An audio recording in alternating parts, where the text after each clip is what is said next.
Hello again guys, Kuro here, and welcome to another video.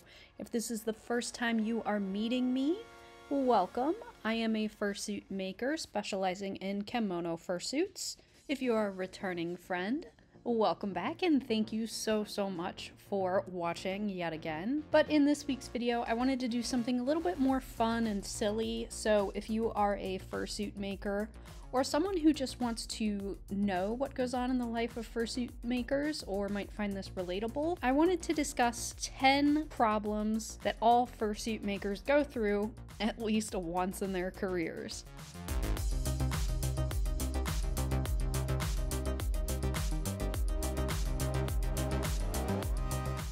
So to kick this video off, I want to start with my first fursuit maker problem, which is pricking your fingers with the sewing needle or pins when you are working on a suit. I don't know about you, but nothing makes me angrier or will set me off worse than getting pricked by a needle. It is such a small thing, and I equate it to like getting a paper cut. Like, it's the smallest little thing, but it hurts the most, more than anything else in the world, and I get irate when it happens to me.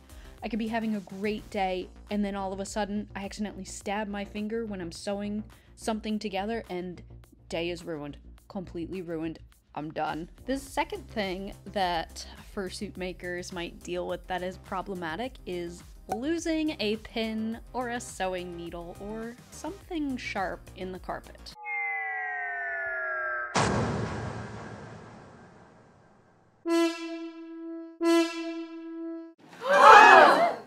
Do you have a shag rug, shag carpet, short carpet, but just can't seem to find the silver thing that was dropped? Well, guess what? Your living room or your workroom has just become a war zone.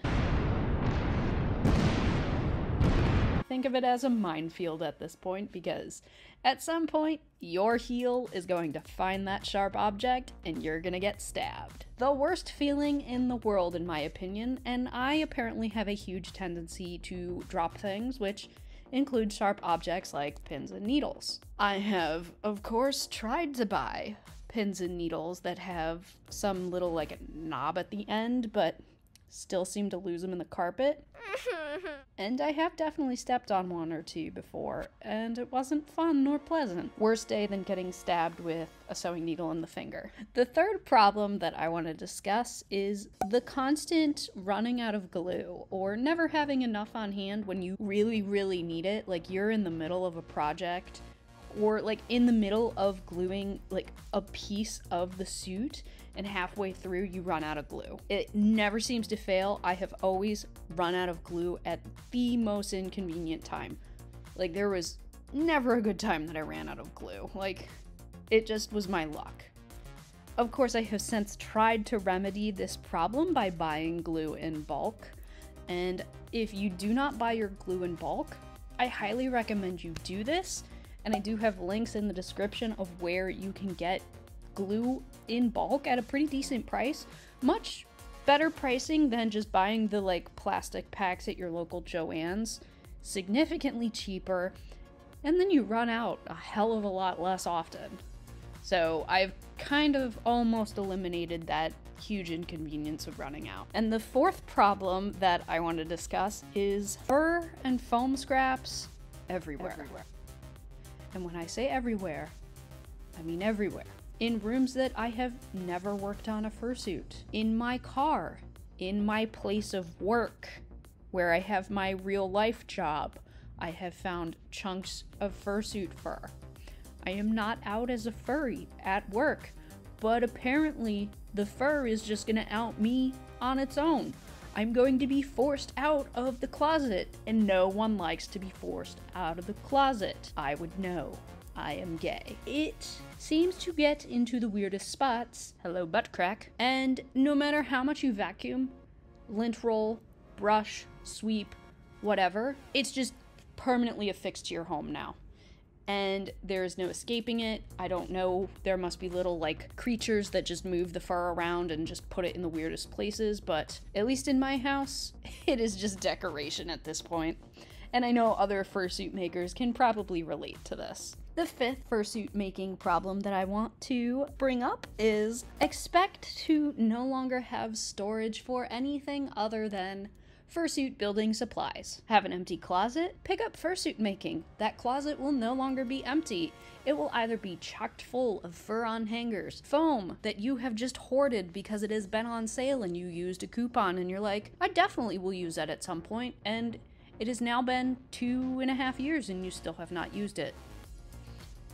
If you 3D print, if you work with resin or expanding foam, you're gonna need a place to store all of your supplies. And let's talk about all of the pre-made fursuits or your own personal fursuits that you have. They take up a lot of space, especially the fursuit heads. You can't really just smush them down, or at least I don't like to smush them down, or at least until you...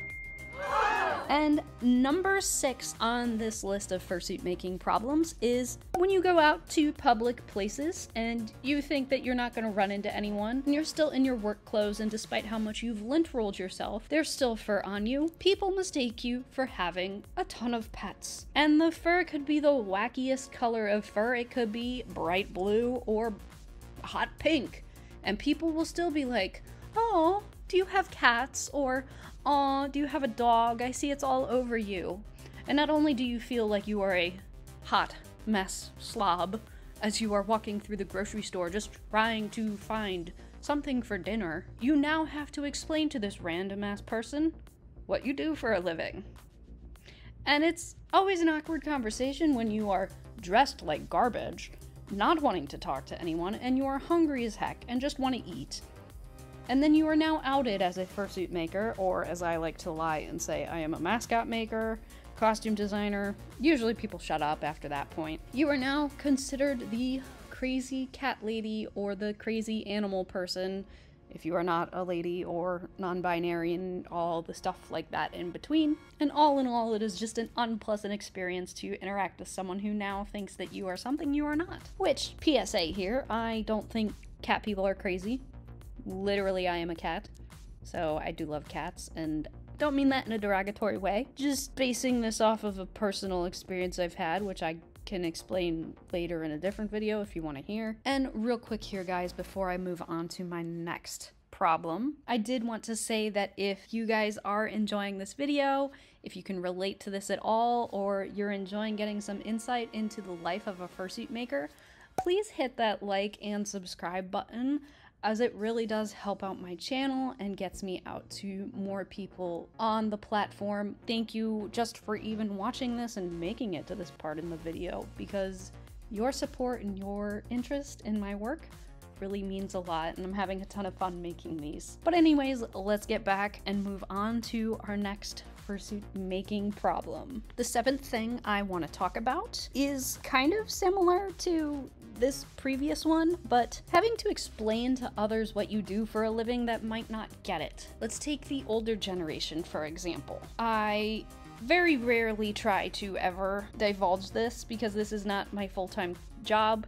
This is just a hobby I have, but I know for other fursuit makers, this is their full-time job. So having to explain what you do for a living can be very awkward and uncomfortable for people that aren't really open-minded. So trying to word fursuit making into a way that boomers might understand, or older generation, or someone just that doesn't know what the heck the furry fandom is, or someone who has an extremely negative opinion of the furry fandom, how to safely explain what you do for a living so that they don't, you know, take a dump on you or call you out or be mean or all sorts of other whatever negative things that might happen. Having to navigate that minefield can be incredibly tough. It is even worse if someone doesn't believe that any art form is some form of a career. Like, I would say, unfortunately, I have a couple people in my life that are extremely conservative that don't think that anything other than STEM-related fields are viable careers, that I've never brought up this hobby, second job, whatever it be, to them, simply because I don't want to have to argue with them that I'm making money at it, therefore it has become a job. Having to say a generic thing like you're a costume designer or you make mascot costumes, whatever other excuse you want to use, it's always awkward, it's never any fun, and I just wish more people would just accept art at face value being a viable career. So the 8th problem that I want to discuss that fursuit makers might deal with is having random burns or random cuts all over your hands that you don't remember getting, but you definitely know that they came from building the suit. I have burned myself so bad that I don't have feeling in some of my fingertips anymore, and I know many other fursuit makers probably have a similar experience, but we lose feeling so much in some parts of our hands that we'll wake up the next morning and be like, looking at our hands and see there's this huge red mark on the back of your palm. Whoops!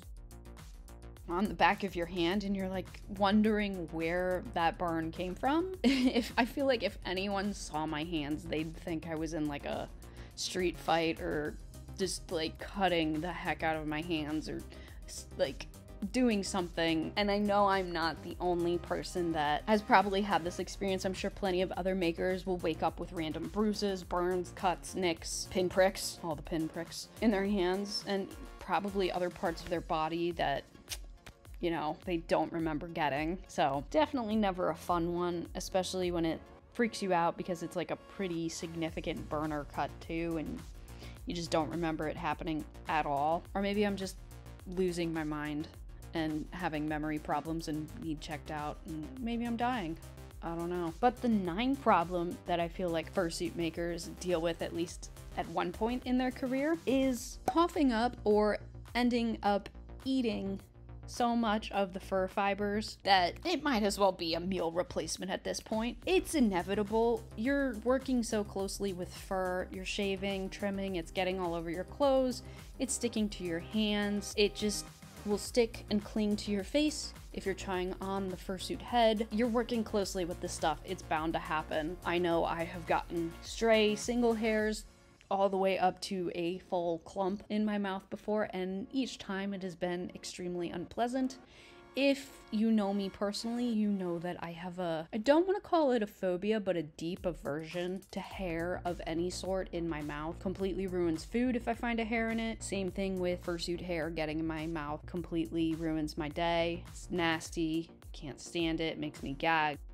So this is literally one of the most unpleasant things about fursuit making for me, is having to deal with the fur. I know, ironic because it's like the main part of these costumes, but I digress. I'm sure I'm not the only one who has had probably more fur eaten than they did their, you know, regular actual food for the day. But the 10th and final one that I feel like all fursuit makers have to deal with is pretty much getting, and this one might be a little bit more niche for those that use paint and might do airbrush work, but getting paint on your hands to the point that it might as well be a staple as your nail polish, or it has stained your skin to the point where the next day you go into work and your hand is purple or blue or whatever color because you have worked with it and it did not wash out completely, or it stained your hand in such a way that you couldn't scrub it out, or your fingernails are now blue because it is stuck under your nails or in your cuticle. At this point, you might as well paint your fingernails, regardless of